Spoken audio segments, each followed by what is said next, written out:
Bem-vindos ao Bem Mais Que o Agro, nosso primeiro episódio do podcast aqui da nossa região, do Matopiba, oeste da Bahia. Eu e meu amigo André Paganini iremos conduzir esse podcast a partir de hoje e trazendo novidades do agronegócio para vocês, trazendo pessoas que fizeram a diferença aqui na nossa região e de todo o Matopiba, assim como eu já disse.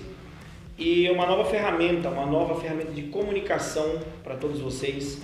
Vamos trazer novidades, vamos trazer realmente o que vem influenciando o nosso agronegócio. E hoje, para abrir, né, meu amigo? Abrir os nossos trabalhos aqui do Bem Mais Que o Agro, nós trouxemos um amigo especial, né, André? Com certeza, uma personalidade, na verdade, né? Alguém de relevância no município, alguém que faz história, fez a história e continua fazendo a história da nossa região, da região oeste da Bahia. É isso aí. E muitos de vocês já ouviram falar dele, mas ouviram falar dele algumas vezes acelerando um carro de corrida, fazendo uma curva aí com o pé embaixo, né? Como a gente costuma falar, ou até levantando um de seus 5 títulos de campeão brasileiro. Mas hoje a gente trouxe ele aqui mesmo como uma das grandes referências do nosso agronegócio e principalmente por levantar o troféu aí de grandes produtividades dentro do agro. Com vocês aqui hoje, Ricardo Basso, meu amigo, um cara surpreendente, uma pessoa fenomenal, um grande empreendedor, um empreendedor nato, agricultor forte, um cara de cabeça aberta, um cara que vem investindo muito em tecnologia, um baita pai, um pai de família excepcional e um cara principalmente que tem uma grande humildade no coração. Então hoje, aqui com vocês, meu amigo Ricardo Basso, obrigado por aceitar esse primeiro desafio nosso, esse primeiro episódio, né, que é um desafio nosso, pessoal, principalmente, criar esse podcast, acho, o primeiro que vem com esse formato na nossa região toda, a de se falar às vezes até do Brasil, mas poder apresentar, que se conheçam realmente as personalidades, as pessoas, coração e o que realmente querem, né, para você, para sua família, para toda a equipe, para todos os amigos, né, toda a equipe que trabalha com você. Então vamos lá, fala para mim, quem é Ricardo Basso? Se apresente para todos que estão nos ouvindo e nos assistindo. Vamos lá, primeiramente queria agradecer você, Ken, um amigão aí de várias épocas, vários anos atrás, é muito bom ser amigo seu. O André, tô conhecendo também, é um prazer, é uma honra para mim ser o primeiro apresentado do Bem Mais Que o Agro, né? Isso é uma ferramenta nova que vocês estão trazendo aqui para a nossa região e isso eu acredito que vai somar muito para a nossa agricultura, para o agro, para a região do oeste da Bahia, né? Quem é Ricardo Basso? Eu sou um jovem de 43 anos, né? Gosto muito de esporte, pratico vários esportes, tenho uma família muito bonita aí, minha esposa Marília, casada há 15 anos, tenho 2 filhos com ela, o Lucas de 10 anos e a Bruna de 14.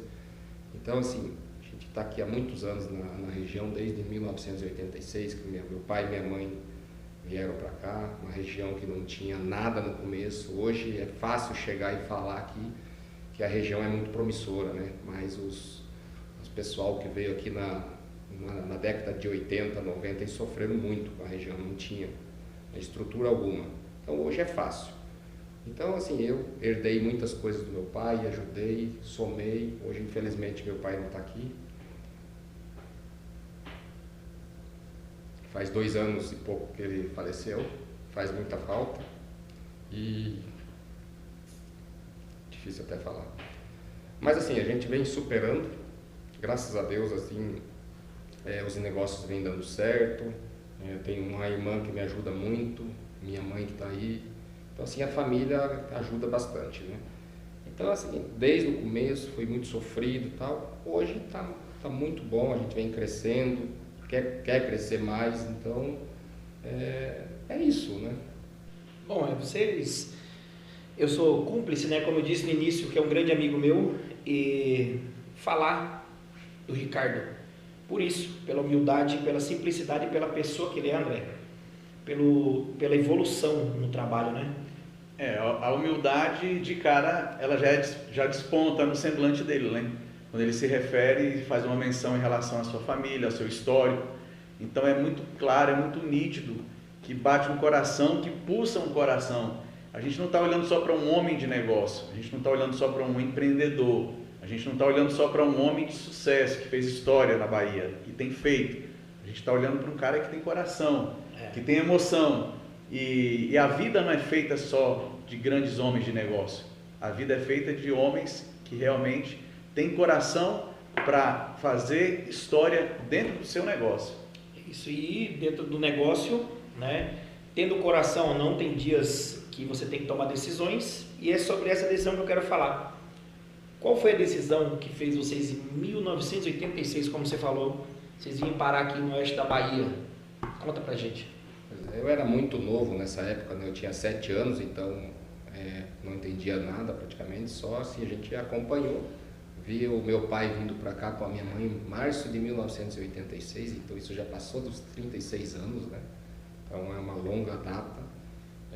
Teve pessoas que vieram antes ainda, que sofreram muito mais, mas eu sei da nossa família que a gente sofreu, né? Não tinha estrutura alguma, Luiz Eduardo não existia, existia simplesmente o posto Mimoso, nem distrito, nada, não tinha ninguém morando aqui, então era muito difícil, não existia celular na época, mas as coisas foram passando, foi melhorando. Tinha que fazer compra em Barreiras, né? Barreiras, telefone era Barreiras, não existia celular, como eu falei, mas as coisas foram evoluindo, na década de 90, 2000 aí, então tudo foi melhorando. Hoje, como eu falei, hoje você sai, eu acabei de chegar da Argentina agora, e assim, você na Argentina, em Luiz Eduardo, Buenos Aires, rapaz, eu acho, assim, minha opinião, eu prefiro morar em Luiz Eduardo, né?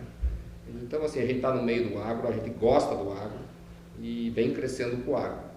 Então, em 86, meu pai veio para cá, vendeu uma área de 217 hectares no Rio Grande do Sul e adquiriu as áreas aqui. A gente foi crescendo, a gente teve uma dificuldade muito grande na época de 90, financeira, a gente passou uns anos muito difíceis, sem crédito, mas tudo com trabalho, foi se correndo atrás, foi se dedicando e foi superando os obstáculos. E graças a Deus hoje a gente está numa boa situação, a gente conseguiu crescer, vem crescendo, acredito que vamos crescer mais. E aí com a ajuda dos nossos colaboradores, nós estamos estruturando a empresa e tudo vai se ajustando, né? Então, Ricardo, dentro dessa dificuldade que você mencionou agora, falando a respeito delas, né? A gente fala de um pouco de dificuldade de logística, dificuldade de comunicação, entre outras.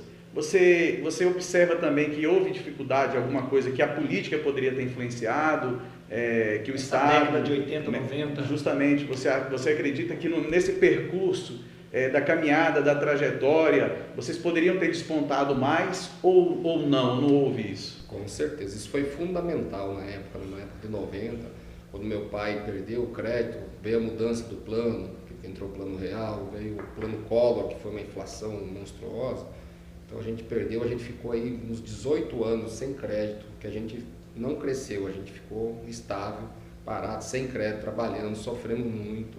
Então assim, mas como eu disse, com o trabalho, foi superando obstáculo, hoje a gente conseguiu resolver, hoje não, né, vários anos atrás, e a gente, dali para frente, a gente começou a crescer, né, com a ajuda das empresas, dos bancos, né, que hoje a gente conseguiu o crédito novamente, tem os bancos que ajudam a gente, então a gente foi crescendo, e hoje a gente vem crescendo bastante, né, nos últimos 2 anos, aí, desde 2018 para cá, que são 4 anos, mas nos últimos 2 anos a gente cresceu bastante e vem crescendo, né.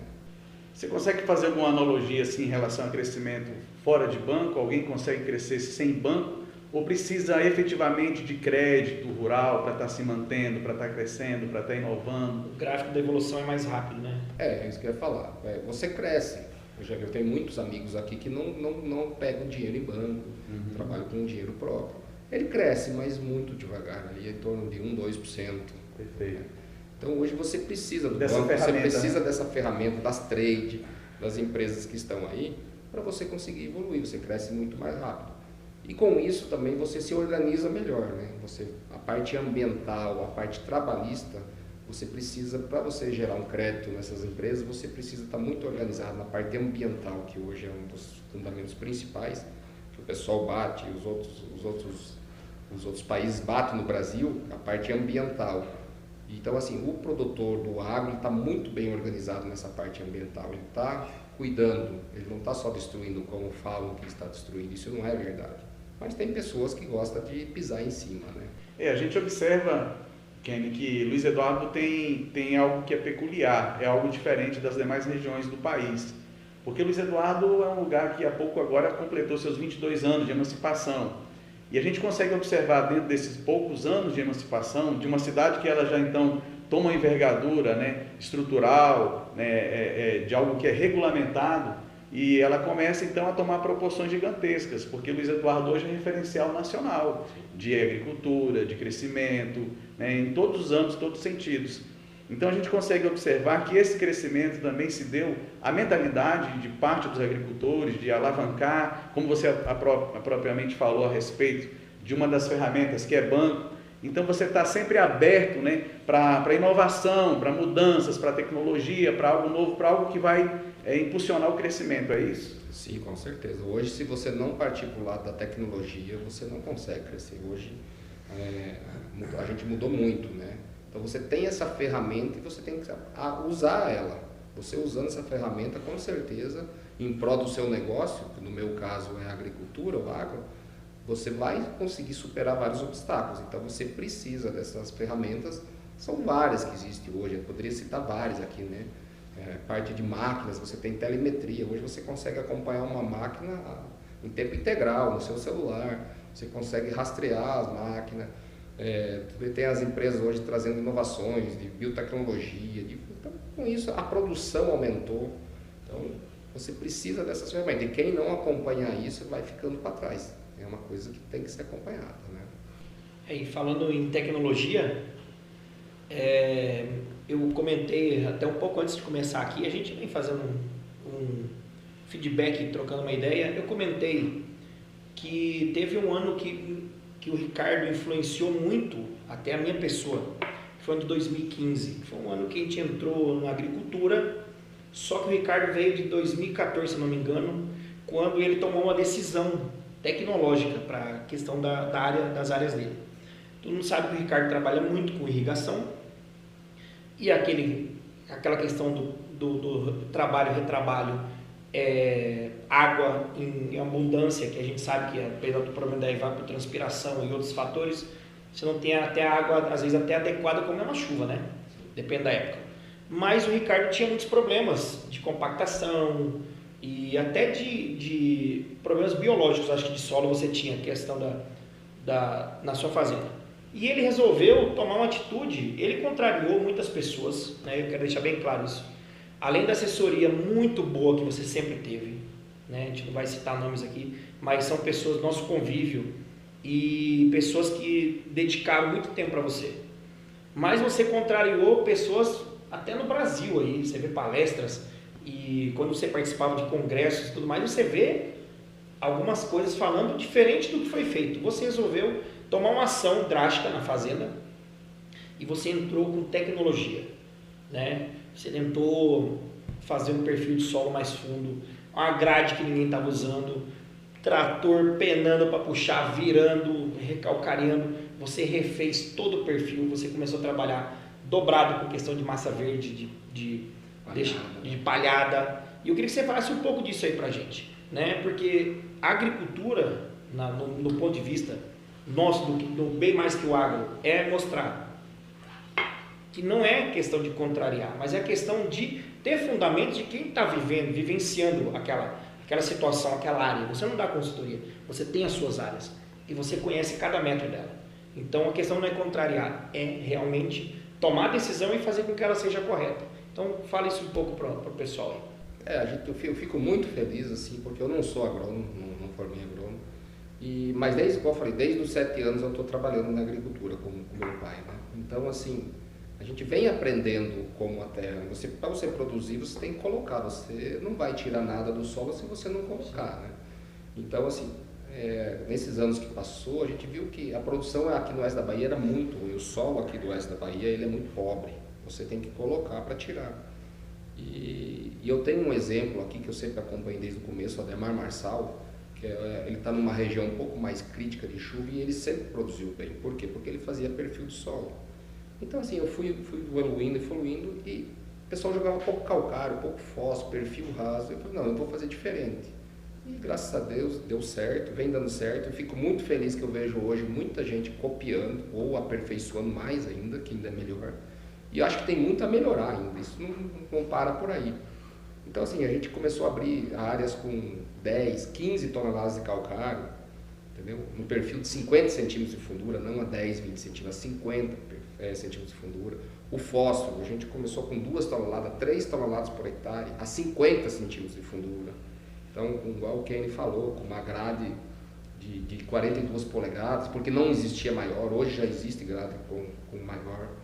Então, assim, e a cavalaria do trator, qual que era maior naquela época? Os tratores antigamente eram muito pequenos, então hoje tu tem trator de 700 cavalos, então você consegue fazer um perfil de solo maravilhoso.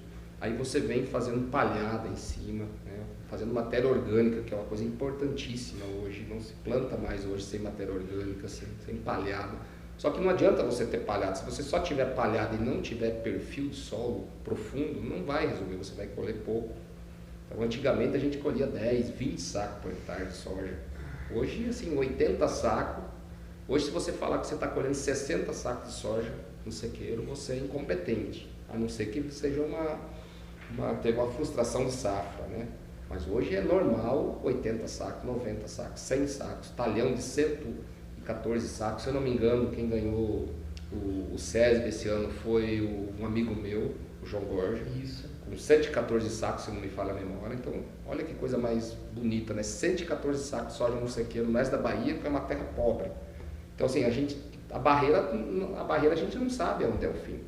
E eles mesmos, agora, na parte do algodão, acabaram, uns 20 dias atrás, aí, colocaram um vídeo de 613 arrobas de algodão.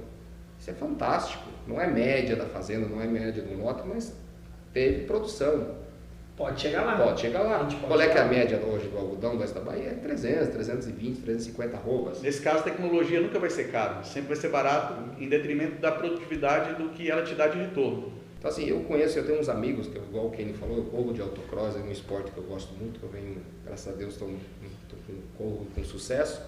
E tem uns amigos do Mato Grosso, várias regiões do Mato Grosso, que correm com a gente. E a gente acompanha eles e acompanha mais da Bahia. O Mato Grosso é espetacular, tem uma terra melhor que a nossa, tem um clima melhor, chove mais. Só que nós temos uma coisa que eles não têm, luminosidade, altitude, isso é o principal. Por isso que a gente consegue produzir muito mais que o Mato Grosso. Então, a gente tem áreas aqui de 1.100 metros que eu te meter no plano. Então assim, a terra nossa é pobre, mas se a gente colocar, a gente vai retirar. Eu, graças a Deus, eu tive a felicidade de abrir uma área aí, nos últimos 3 anos eu venho abrindo, então tendo produções muito boas mesmo. De abertura, de primeiro, segundo e terceiro ano. Eu tenho certeza que isso vem acontecendo porque eu fiz um preparo de solo adequado. Então eu vejo pessoas que abrindo áreas aqui, não é gastando pouco, fazendo o que não é o certo. Porque em vez de tu fazer 1.000 hectares, você não tiver o dinheiro para fazer os 1.000, faça 500, mas faz daquele jeito bem feito, que os 500 vai te dar mais renda do que os 1.000. Aquele livrinho da Embrapa de 1990 lá, meu amigo, tem que ser atualizado. Tem muita coisa ainda que vem pecando, não é economia, são nas informações que se tinham ainda, que a gente vem falando antes, coisas que já passaram. E tem muita coisa boa vindo pela frente aqui. Ó, há uma analogia aqui que serve para o Ricardo. Um passo para trás para dar 2 para frente. Quando você pegou aquela área de areia lá, que você plantou estilosante, você ficou quanto tempo sem plantar lá? Passou uma safra sem plantar. Abandonei a área para deixar o estilosante Campo Grande, que é uma ferramenta importantíssima, que aqui no oeste da Bahia não está sendo usada, mas no Mato Grosso usa muito nas áreas de areia e vem dando resultado. Só que você precisa abortar, igual quem falou, você tem que dar um passo para trás para depois dar 2 para frente. É uma guerra, né? Para quem está assistindo aí, ó, a gente revirava lá, tinha isso aqui de massa por cima. Era inacreditável o que aconteceu. Você veio da produtividade de quanto? Não consegui colher 40 lá, 40 e poucos sacos. 30, 40, 50 sacos. Quando eu colhia 50 sacos era uma felicidade. Hoje se colher 50, 60 é ruim. Então, não é que seja ruim, é que você está acostumado, o oeste da Bahia hoje está acostumado com 70, 80, 90. Então assim, se você cair para 60, o que deu de errado? 60 é muito bom. Mas você já pergunta o que deu de errado que você colheu 60. Alguma coisa aconteceu. Dentro dessa guerra, e a gente pode chamar isso de uma guerra, né? Que um momento você tem que recuar, outro momento você tem que atacar, um momento você tem que ter paciência, tem que ter uma estratégia, né? Para poder vencer a batalha, para poder produzir. Sequeiro ou irrigado? O que você fala a respeito desse sentido? Você acredita ainda muito mais no sequeiro? Você fala, não acho que não é esse o caminho seria mais irrigado. Qual é a sua posição? Nós tivemos aqui em safra 2015-2016, uma virada de chave. Certo. Até ali, o produtor... 2016 foi seca. Foi seca. Nós tivemos uma frustração de safra aqui, seca, 36 foi dias, dramática. chovendo as placas aquela vez. Dramática. Então, o que eu digo? O produtor aqui do Oeste da Bahia, até 2015-16, ele tinha um costume. Então, você colhia 30, 40, estava bom, 50. Dali para frente, com aquela frustração que todo mundo sofreu, todo mundo foi atrás de tecnologia, todo mundo correu atrás. E, graças a Deus, as últimas safras... A gota que derramou a água do balde. Isso aí. Então, dali para cá, melhorou muito as produções. Não foi só o clima, foi os produtores que correram atrás da tecnologia. Perfeito. E aí você vem e fala, sequeiro ou irrigado? Não, o sequeiro está muito bem. Só que hoje, como o produtor aqui do Oeste da Bahia se capitalizou nesses últimos 3, 4 anos, ele está buscando uma segurança para ele, para não sofrer o que sofreu em 15, 16, que foi 40 dias, 37, 40, teve alguns que pegaram 45 dias de sol, que a soja morreu. Então, se isso vier a acontecer, que ninguém está livre de acontecer, eu tenho histórico desde 1986, nesses 36 anos teve 3 frustrações de safra, assim. Teve 90, 2001, 15 e 16. Então teve 3 frustrações. Então isso vai vir a acontecer. Então a gente vem de 4 anos muito bons, 4, 5 anos muito bons, mas vai ter um ano que vai pecar. E aí, como eu disse, como o produtor está se capitalizando, então está se procurando irrigação, que o Oeste da Bahia, a gente tem um aquífero aqui que é maravilhoso, tem muita água, né? Então, assim, o produtor está colocando, a maioria dos produtores que tem condições está colocando irrigação 10, 15, 20, 30% da sua área irrigada, que é uma segurança. E irrigação hoje é o foco, você faz 2 safras cheias, né? Tá vindo o trigo aí, que é um incentivo para o cerrado. Eu não comentei, mas meu pai é o pioneiro de trigo no Oeste da Bahia. É o que ele havia falado. Meu pai plantou trigo aqui em 1996, plantou 2 pivôs, 200 hectares, fez dia de campo, foi um sucesso, produzia muito. Só que vendeu hoje... para onde? Vendeu para Brasília? Vendeu para Brasília. Então não se plantava trigo aqui antes, por quê? Por causa da logística, era complicado. Não, hoje isso não é mais problema. Hoje a logística é o que menos importa. E o trigo é uma ferramenta, como a gente vinha falando aqui, para ajudar o solo, ele faz uma rotação de cultura. Então o trigo é importantíssimo. Eu estou com trigo mesmo, que eu vou começar a colher amanhã. A coisa mais linda, está perfeito. Então é uma ferramenta que precisa. E a irrigação está chegando. Nós estamos com um problema seríssimo no milho. Nós estamos com um problema de cigarrinha, que é um problema gravíssimo que está tendo. Então assim, chegou o trigo, tem o sorgo que está chegando aí com uma ferramenta muito boa, o algodão, o soja que já vem há muito tempo, que é fantástico. Então assim, precisa da irrigação. Só que a nossa região nós temos um problema de energia. Então, assim, por coincidência, eu sou pioneiro também na energia fotovoltaica. Eu já instalei o ano passado pivôs centrais com postos artesianos 100% com energia fotovoltaica, sem rede, não tem rede de energia, não tem gerador, não tem queima de óleo diesel, é energia fotovoltaica, que é o sol que está aí para todos. Limpa. Então isso, quem quiser ver pode me procurar, eu mostro, eu faço questão de mostrar. E isso é fantástico. E quando você fala que você está usando uma energia 100% renovável, todo mundo olha com os olhos diferentes, né? Ô, Ricardo, uma curiosidade, acho que das pessoas, lógico, todo mundo que está vendo a gente, a Agrobasto, hoje o grupo, na verdade, vamos falar um pouco de número, né, Kenny? O que vocês hoje representam em termos de número, de plantio, de funcionário? O que você pode dar uma noção para a gente? Hectares de plantio, de... Hoje a gente, nos últimos 3 anos a gente aumentou muito, foi um pulo meio grandioso aí, mas graças a Deus vem dando tudo muito certo. Hoje, a safra 22, 23, a gente vai plantar 24 mil hectares entre soja, algodão, trigo, milho, né? Sem contar a safrinha, né? Depois tem as safrinhas. O quadro de funcionários vem aumentando muito os colaboradores. Então a gente está estruturando, cresceu muito rápido, a gente está precisando estruturar. Estou trazendo pessoas boas para o grupo, pessoas que eu conheço igual o Kenny há 30 e tantos anos. Né? Tem 2 pessoas que vieram para dentro do grupo agora, que eu conheço aqui da região já há 30, 32 anos. Já manda um abraço aí pro 01 e 02. Um abraço aí pro Estevam Chiodi, que nós estudava junto, fazia farra junto quando era jovens, e hoje ele está no grupo aí com a gente. O Adnan, que acabou de entrar no grupo, que é um amigo, sou padrinho de casamento dele, ele veio da Bayer, uma experiência muito grande da Bayer, ele já foi do grupo. O cara só contrata PSG, viu? E assim, os colaboradores, né? Então a gente cresceu, está entrando bastante colaboradores, equipe boa, equipe antiga. Né? Tem pessoas aí que estão no grupo há 22 anos, 23 anos, 18 Motorola. anos. O Motorola, que a gente chama de Motorola, mas o nome dele é Antônio, que é o gerente de uma fazenda. Então assim, você precisa de pessoas boas do seu lado. Perfeito. Nessa relação de logística, de transporte, o que você tem a dizer em relação a estradas? Vocês estão tendo como escoar a produção? A relação de vocês também com aqueles que transportam a produção agrícola de vocês, como é que funciona? Todo mundo se relaciona muito bem, vocês conseguem desenvolver isso com naturalidade, com facilidade, tem um bom relacionamento com o caminhoneiro, como é que é essa relação de vocês? Não, isso aí a gente sempre, caminhoneiro é uma coisa que é amigo da gente, tem que ser amigo. Hoje a região está muito farta de empresas, de caminhoneiros, então assim, a gente mesmo tem a nossa também. E eu acho que a curto prazo aí vai vir a ferrovia, que vai ajudar muito na logística. A hora que essa ferrovia funcionar, a logística vai melhorar bastante para a região.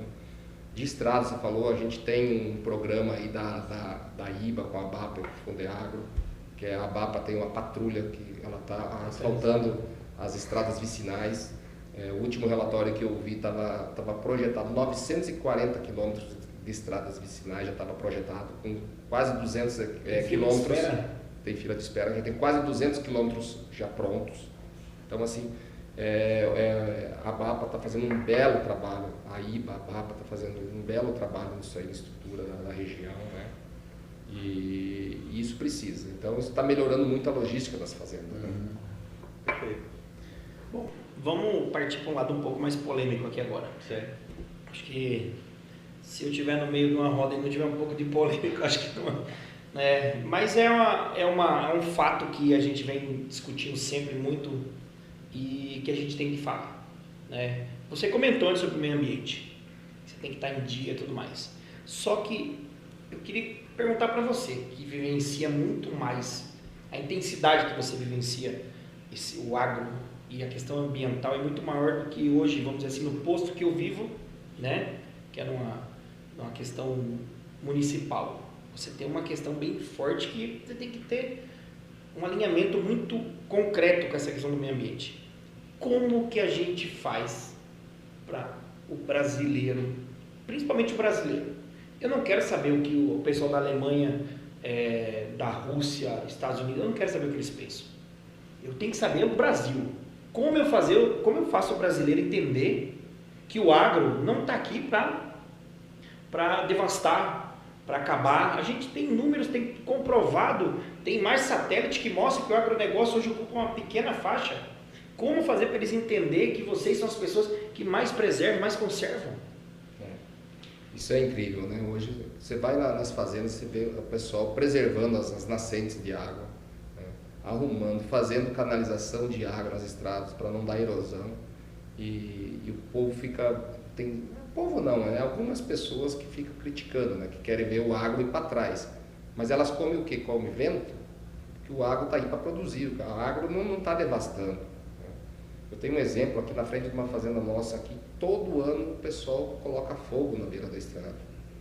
Então assim, eu já fiz e faço uma manutenção para não deixar o capim crescer, para tentar preservar, não tem jeito. O brasileiro é meio complicado. Todo ano pega fogo e a gente não sabe de onde que sai, mas pessoas maldosas que querem ver. E aí critica o produtor, que o produtor está devastando, mas não é verdade. O produtor está aí, tem vários exemplos aí de produtor com escolas, fazendo educação, tudo isso, né? Tem patrulha de pipas e gente preparada, brigada dentro de fazenda, hoje existe. Eu acredito que dentro desse questionamento, acho que, como eu trabalho também com comunicação, eu acredito que falta um pouco é comunicação, né? As pessoas precisam se fazer entender. Então, eu acredito que até um período de tempo, esse rótulo ficou muito marcado no agro, que ele seria um grande devastador. Então, eu acredito que falta mais as pessoas terem acesso à comunicação, porque hoje a balança comercial do país, ela é destinada, grande parte do sucesso do Brasil é por conta das exportações, né? Por conta dos grãos, por conta do agronegócio. O agronegócio movimenta, né? A gente falou a princípio acerca do crescimento de Luiz Eduardo, uma cidade pujante, uma cidade que pessoas que vêm de longe, que não conhecem, quando olham para a cidade, uma cidade de 22 anos, com a estrutura que essa cidade tem, quem que proporcionou isso? Foi o agro. Então as pessoas precisam de entender que o progresso nunca é algo que vai vir para minar, algo que vai vir para destruir. Um progresso com algo, com comunicação, é mais fácil de você entender e visualizar que é algo real, é algo bom, é algo notório, é algo que é visível, é algo que vai realmente mudar e tem mudado, né? A história, não só da cidade, mas como do estado. Sim. Né? E falando nessa questão toda de meio ambiente, e vamos entrar numa frase que você falou muito agora, uma palavra, você falou queimadas. Eu participei de um evento, fala bem rapidinho, participei de um evento em Barreiras com várias entidades, associações, governos, etc. E tal. Falar de queimadas, né? Se preparar, o que nós podemos fazer, o que o seu município pode, o outro, tal. E eu acompanhando, até que um professor de uma faculdade subiu lá, professor de faculdade, mas nem de escola. E eu prestei bastante atenção, eu falei, aí vem. Eu estava mirando. E ele ainda disse que um dos grandes responsáveis pelas queimadas no oeste da Bahia é o agronegócio, né? Nessa hora eu fiquei bastante irritado, querendo ou não, eu acho que isso é um recado que tem que ser dado para todo mundo. Quando você presenciar algo desse tipo, levante a mão e espere sua vez até você poder falar e defender, né? Se você tem alimento na sua mesa, se você tem comida, se você tem uma cidade que vem crescendo desse jeito, que tem estrutura, tem tudo mais, faça a sua parte de defender. Eu fiz a minha, na hora eu defendi. Só que depois eu fui atrás de dados. A gente falou em tecnologia aqui, a gente falou em preparo do solo, a gente falou em você tem que ter uma rentabilidade muito boa. Você tem uma equipe, você tem um grupo, você tem uma família, você tem tudo, você quer crescer, você tem algumas contas para pagar, você tem que ver o lucro disso tudo. Você sabia que dependendo da palhada que você tem no solo, dependendo da estrutura que você tem de solo, de Esteva, o fogo pode chegar a 800 graus e esse fogo representa uma profundidade de 40 centímetros, às vezes até mais, dependendo da textura de solo. Então, o que sobra? Não sobra micro-organismo, não sobra nada, você acaba com esse bioma. E aí eu vou fazer uma pergunta para você. Assim, fala para nós um número aqui agora. Vamos falar em soja e depois transformar em reais. Quanto você perderia se isso acontecesse com você hoje, para as pessoas entenderem agora? Quanto de dinheiro você jogaria fora numa brincadeira dessa de fogo? Eu tenho um exemplo, que o meu pai abriu uma área em 1988, e como a gente teve um problema financeiro em 90, essa área parou de se produzir. E a vegetação voltou nessa área. Era uma área na beira da rodovia e o fogo passava de vez em quando, né? Passou, se eu não me engano, umas 4, 5 vezes. Que na beira da rodovia o pessoal colocou fogo e passava. Essa área a gente voltou a plantar e os 10 anos que foi plantada a produção era muito ruim. Por quê? Porque não tinha mais micro-organismo, o fogo passava. Onde passa o fogo destrói tudo. Então o pessoal acha que o produtor está colocando fogo, ele está dando um tiro no pé dele, não é consequências. Por exemplo, as beiras de rodovias deviam ser preservadas, limpas, porque o fogo começa onde? O fogo começa na rodovia, e aí ele se espalha.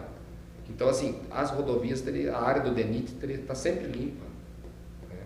Só que tem alguns órgãos que não permitem que você limpe a área da rodovia e deixe a manutenção em dia. O próprio produtor poderia limpar, mas não deixa. Eu mesmo quero fazer e a gente é proibido. Se a gente fizer, a gente é multado. Então, assim, a gente fica lá, o fogo começa e se esparrama. E aí? A gente está lá para combater, mas fogo não se tem hora que você não consegue combater o fogo. O fogo é agressivo, ainda mais se o capim for um capim muito grande, né?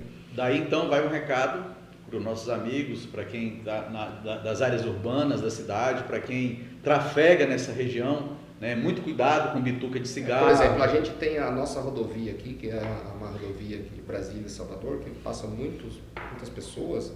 E assim, eu acredito que nós temos aqui uma fase de 6 meses que não chove. De maio a setembro não chove aqui na nossa região. Então caiu uma gota de água. O capim fica muito seco. Uma bituca de cigarro pode gerar um incêndio. Então isso é fácil você chegar e ver lá quem o produtor colocou fogo. Às vezes não, às vezes foi uma bituca de cigarro que gerou aquele fogo. E aí fica incontrolável. Então assim, eu apelo para as entidades organizar mais as beiras de rodovia, deixar mais organizado. O próprio produtor pode conduzir isso aí. Libere para que faça isso. Libera que ele faça. Precisa da liberação, né? Mais uma vez a comunicação, né? Questão de conscientização. É isso aí. E vamos lá. Perguntinha bem simples. Tudo que a gente falou, do que você é, do que é o seu grupo, do que vocês fizeram e tudo mais. Tu acha que ainda na agricultura tem espaço para quem é muito conservador? Estamos falando em conservador na parte de não aceitar uma nova tecnologia, não querer difundir um novo fungicida, não aceitar uma vitrine dentro da sua fazenda, que eu acho que uma multinacional chega e fala assim, eu posso pegar 5 hectares e a gente vai ajudar você, vai cuidar, vai fazer as aplicações no mesmo momento que você for fazer. Tudo a gente só quer o seu organizacional aqui para a gente acompanhar. Eu quero difundir dentro da sua fazenda aqui, na sua região, na sua chuva, na sua altimetria, tudo isso que a gente vem falando. O cara que não aceita assistência técnica, um cara que não aceita visita de vendedor, eu costumo falar isso porque não é defendendo só a revenda do município. Todo mundo um dia precisou de uma revenda, todo mundo um dia precisou de uma assistência técnica gratuita, está incluso no pacote do pedido que você compra. Tem gente até hoje que não aceita. Então assim, você acha que na agricultura ainda tem espaço para quem não quer abrir a cuca, vamos falar bem assim, entender que tem muita coisa boa vindo e que o espaço da ponta do agro, lá, a elite, é para todo mundo? Hoje assim, você tem que ter espaço para a tecnologia que está aí. Quem não der o espaço vai ficando para trás e infelizmente vai ter que ir trocando de região. A gente vê vários exemplos. E os grandes grupos que estão aí, a gente se espelha neles e vê que a tecnologia está ali. Então, se precisa de tecnologia, tem que dar abertura. As empresas estão aí com os produtos, com as biotecnologias, elas precisam testar. Como é que elas vão comprovar que que essa ferramenta é boa se ela não testar? Ela tem que provar no agro. Então, ela precisa do produtor. Então, assim, a gente testa vários segmentos durante o ano aí. A FMC mesmo, que é uma empresa parceira aí há vários anos nossa aí, ela tem vários experimentos dentro da fazenda da gente durante o ano inteiro, não é testes, durante os 12 meses do ano ela está testando produtos, ferramentas. Como você falou, é gratuito, está no pacote. Então por que não deixar fazer? Então a gente vê vários exemplos aí de pessoas que não conseguem evoluir, ficam para trás, por quê? Porque são cabeça fechada. Hoje não tem espaço, mas você tem que evoluir. A tecnologia no início era cara. Hoje ela é acessível. Só que quem não se adaptou a ela, né, hoje não tem condições de implementar ela, mesmo ela sendo acessível. Então é o que ele falou, muda de região, muda de foco, quando vê tem muita coisa acontecendo, né? Pergunta, eu acho que é de interesse de quase todo mundo dessa região, de saber os próximos passos. Eu quero saber o que vai acontecer com uma multinacional, quando fala em fusão, e a gente se espelha muito nessas novidades que vem do agro. Querendo ou não, você é uma grande novidade do nosso agro. O que esperar do Grupo Agropasso para os próximos 10 anos? Pergunta boa essa, não? É difícil falar, né? A gente vem crescendo, vem evoluindo, mas sempre com os pés no chão, não dando passos muito largos, porque a gente já passou uma dificuldade financeira muito pesada aí nos anos 90 e até 2006, 2007. Então, assim, como eu falei, eu tive uma sorte aí de dar um passo um pouco largo, mas conservador. Então, assim, minha ideia não é parar, a gente tem a crescer mais, mas tem que ser pé no chão, ano Sim. após ano, vendo o que vai acontecendo, vendo a economia, o que vai acontecer. A gente está próximo de uma eleição aí, não sei o que vai acontecer, né? Eu estava esses dias na Argentina e eu vi com meus próprios olhos o que é uma esquerda, né? Buenos Aires é uma cidade devastada, pobre, miséria, né? a moeda deles, a inflação em cima da moeda deles defasada. Você está falando de algo que você viveu, Eu vivi, ninguém me disse, eu vi com meus próprios olhos agora, né? Agora em 2022. Então, assim, o que fazer para frente? Vai depender muito da política, porque a política é tudo, né? Você viu, a Argentina era considerada uma das melhores economias do mundo até pouco tempo. Olha o que aconteceu com a Argentina hoje. Então, se isso vier acontecer no Brasil, o que vai acontecer com o Brasil a gente não sabe. E aí a gente vai depender muito disso aí. Se vai ficar à direita ou se vai entrar à esquerda, né? E nesse olhar empreendedor seu, alguém pode estar vendo a gente aqui de outra região, algum agricultor, que talvez esteja sofrendo no seu lugar de origem e quer emigrar para Luiz Eduardo, para essa região oeste. Qual é o teu conselho? Você acha que é viável, que tem espaço, que cabe mais? O que você me diz em relação a isso? Nós temos uma região aqui muito ampla, né, que é o Mato Pibá, que é oeste da Bahia, Piauí, sul do Maranhão, Tocantins, que é uma região que está se desbravando agora. Então, assim, a região é muito ampla aqui, tem espaço para todo mundo. Então, assim, quem quer crescer, eu acho que é o oeste da Bahia, que o Mato Pibá é uma região promissora, pode vir para cá, uma cidade boa de morar, melhorou muito, não tem por que dizer assim, se quero morar numa capital, não tem necessidade. Luiz Eduardo é uma cidade maravilhosa e eu acredito que nos próximos anos a cidade vai ficar mais bonita ainda. Vem ano após ano, vem melhorando. Como vocês falaram, é uma cidade muito nova, 22 anos. Então, perfeito. É uma cidade nova, então ela tem muita coisa a crescer. Mas ela vem crescendo num patamar magnífico, né? O jogo virou, né? A dificuldade de 1980 e 90 não se acha mais.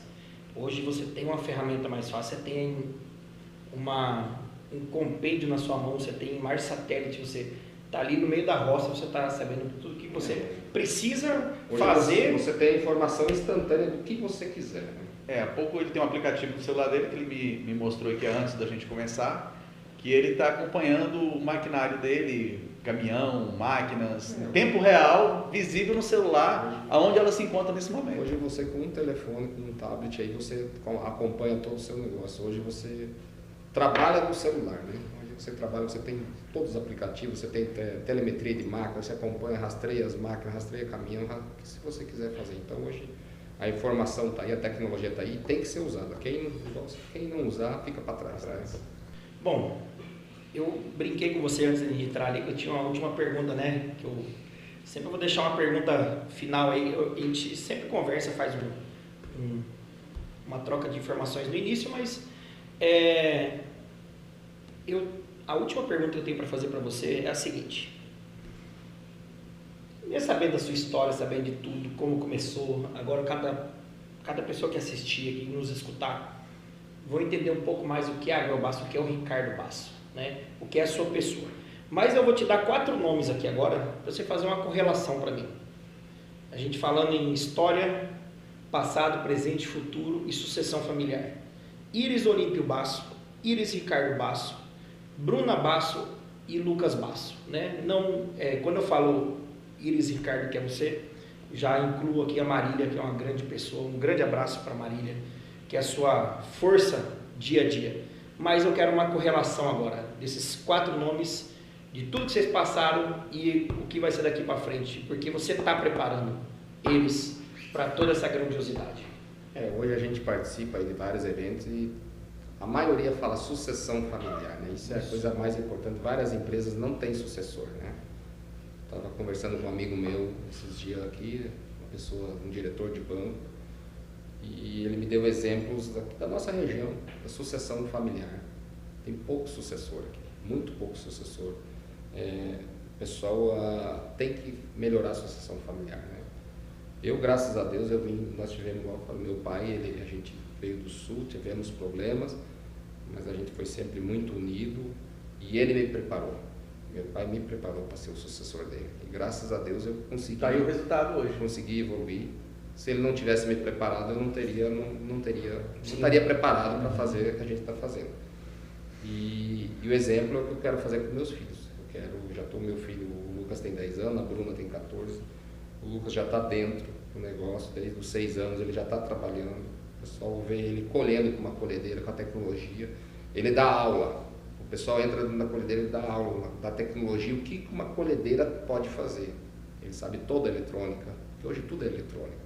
Então ele com 6 anos, 7 anos, hoje ele tem 10. Então assim, para mim deu orgulho, a Bruna também está aí, fundamental, estudando, fazendo. Claro, eu estudo junto com a Marília, se não fosse a Marília, minha esposa, isso não estaria acontecendo. Como ela sempre diz, né? Eu melhorei muito depois que ela entrou do meu lado, está me ajudando, né? A gente evolui. E, assim, para dizer, você tem olha como é que se diz o recado, olha com quem, como é que é o recado? Me diga com quem você anda, aquele que você é. Então, assim, hoje a minha família, graças a Deus, eu sou muito feliz com a família que eu tenho. E eu acredito que eu estou fazendo uma boa sucessão, né? Meus filhos estão vindo aí, quero colocar eles dentro do negócio, já estão dentro e quero inserir eles definitivamente dentro do negócio, né? Aí. Bom, queria agradecer aqui ao Ricardo por dispor desse tempo pra gente, nesse primeiro episódio do Bem Mais Que o Agro. Agradecer o André, Matheus, Vando e todo esse preparo que a gente fez para começar. Isso aqui é um primeiro, é uma de muitos ideia, que virão ainda, de muitos que virão, uma ideia que saiu e a gente adiou sem comunicar a ninguém. Era para ser semana passada, mas aí como ele disse que estava na Argentina, eu falei para os meninos, eu vou esperar, tem que ser o Ricardo. Agora vocês entenderam por quê, né? Andrezão aqui, hoje a gente conversou, eu falei, você vai entender lá por que o Ricardo. Então, é um cara que mesmo quando a gente tinha uma distância, ele já me incentivava.